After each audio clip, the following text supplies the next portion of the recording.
नमस्कार शेतकरी मित्रांनो, मी सतीश आपलं कृषी मित्र सतीश या यूट्यूब चॅनलमध्ये सहर्ष स्वागत करतो। आपण सोयाबीनमध्ये ज्यावेळेस तणनाशकाची फवारणी करतो आणि ज्यावेळेस दुसऱ्या तिसऱ्या दिवशी शेतामध्ये जाऊन बघतो तर आपल्याला पानावरती स्कॉर्चिंग आलेली दिसते। मग असं का होतं किंवा यावरती उपाय काय आहेत या संदर्भात आज आपण पूर्ण माहिती पाहणार आहोत। त्यामुळे शेतकरी मित्रांनो, व्हिडिओ आपला शेवटपर्यंत पहा आणि आपल्या कृषी मित्र सतीश या यूट्यूब चॅनलला सबस्क्राइब करायला विसरू नका। मित्रांनो, ज्यावेळेस आपण तणनाशकाची फवारणी करतो तर या सोयाबीनवरती स्कॉर्चिंग येण्याचे कारण जर बघितलं तर पहिलं कारण आहे आपल्या सोयाबीन वाणाची जर पाने पातळ असेल, मग जसं की फुले किमया किंवा फुले संगम या वाणाची पाने जर बघितली तर पातळ असतात, यामुळे यावरती स्कॉर्चिंग येते तणनाशकामुळे।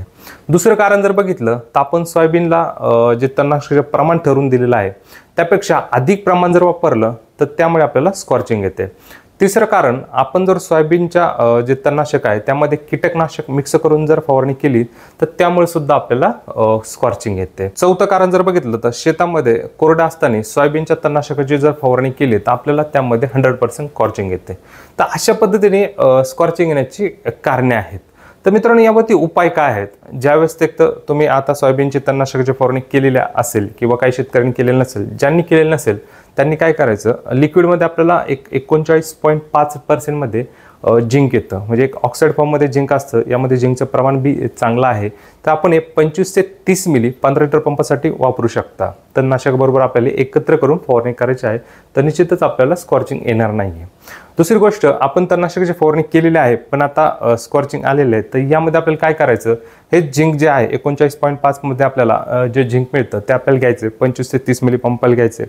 त्यानंतर सीविड बेस्ड जी प्रोडक्ट आहे, मग यामध्ये बायोविटा आहे किंवा आपण धनंजय जे गोल्ड आहे किंवा ह्युमिक फुलिक बेस्ड जे प्रोडक्ट आहे, पाटील बायोटेकचे जे ऑक्सिजन आहे, तर हे सुद्धा आपण 30 ते 40 मिली 15 लिटर पंपासाठी घेऊन ह्या दोन्हींची आपण फवारणी करू शकतो।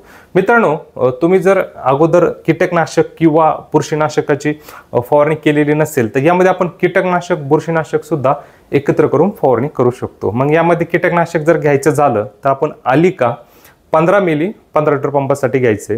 त्यानंतर साप आपल्याला 30 ते 35 ग्रॅम 15 लिटर पंपासाठी घ्यायचं आहे।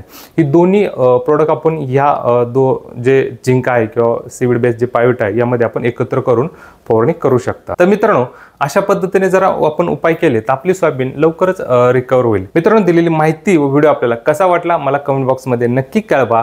पुन्हा एकदा एका नवीन व्हिडिओ आणि माहितीसह भेटूया। तुर्तास धन्यवाद।